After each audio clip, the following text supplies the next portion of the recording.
Gálatas capítulo 2 está em harmonia com os outros apóstolos. 14 anos mais tarde, subi outra vez a Jerusalém com Barnabé, levando também Tito comigo. E subi em consequência de uma revelação.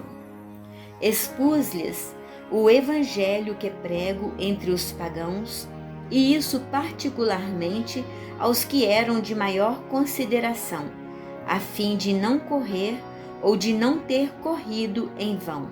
Entretanto, nem sequer meu companheiro Tito, embora gentio, foi obrigado a circuncidar-se, mas, por causa dos falsos irmãos intrusos que furtivamente se introduziram entre nós, para espionar a liberdade de que gozávamos em Cristo Jesus, a fim de nos escravizar, fomos por esta vez condescendentes para que o Evangelho permanecesse em sua integridade.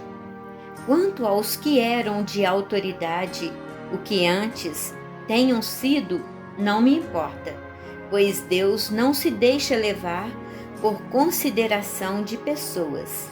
Estas autoridades, digo, nada me impuseram. Ao contrário, viram que a evangelização dos incircuncisos me era confiada, como a dos circuncisos a Pedro, porque aquele cuja ação fez de Pedro o apóstolo dos circuncisos, fez também de mim o dos pagãos. Tiago, Cefas e João, que são considerados as colunas, reconhecendo a graça que me foi dada, deram as mãos a mim e a Barnabé em sinal de pleno acordo. Iríamos aos pagãos e eles aos circuncidados. Recomendaram-nos apenas que nos lembrássemos dos pobres, o que era precisamente a minha intenção. Não se pode acomodar o Evangelho aos judaizantes. Quando, porém, Cefas veio a Antioquia, resisti-lhe francamente, porque era censurável. Pois, antes de chegarem alguns homens da parte de Tiago, ele comia com os pagãos convertidos. Mas quando aqueles vieram, retraiu-se e separou-se destes, temendo os circuncidados. Os demais judeus convertidos seguiram-lhe a atitude equívoca, de maneira que mesmo Barnabé foi levado por eles a essa dissimulação.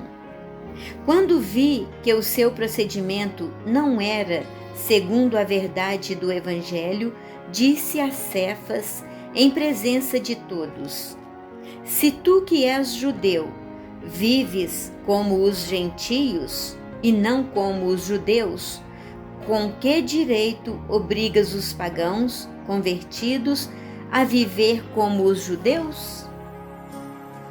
A justificação provém da fé em Jesus Cristo. A prática da lei de Moisés não nos torna justos. Nós, judeus de nascença e não pecadores dentre os pagãos, sabemos, contudo, que ninguém se justifica pela prática da lei, mas somente pela fé em Jesus Cristo. Também nós cremos em Jesus Cristo e tiramos assim a nossa justificação da fé em Cristo, e não pela prática da lei. Pois pela prática da lei nenhum homem será justificado. Pois, se nós que aspiramos à justificação em Cristo, retornamos todavia ao pecado, seria porventura Cristo ministro do pecado? Por certo que não. Se torno a edificar o que destruí, confesso-me transgressor. Na realidade, pela fé eu morri para a lei, a fim de viver para Deus. Estou pregado à cruz de Cristo. Eu vivo, mas já não sou eu. É Cristo que vive em mim. A minha vida presente na carne eu a vivo na fé no Filho de Deus, que me amou e se entregou por mim. Não menosprezo a graça de Deus, mas, em verdade, se a justiça se obtém pela lei, Cristo morreu em vão.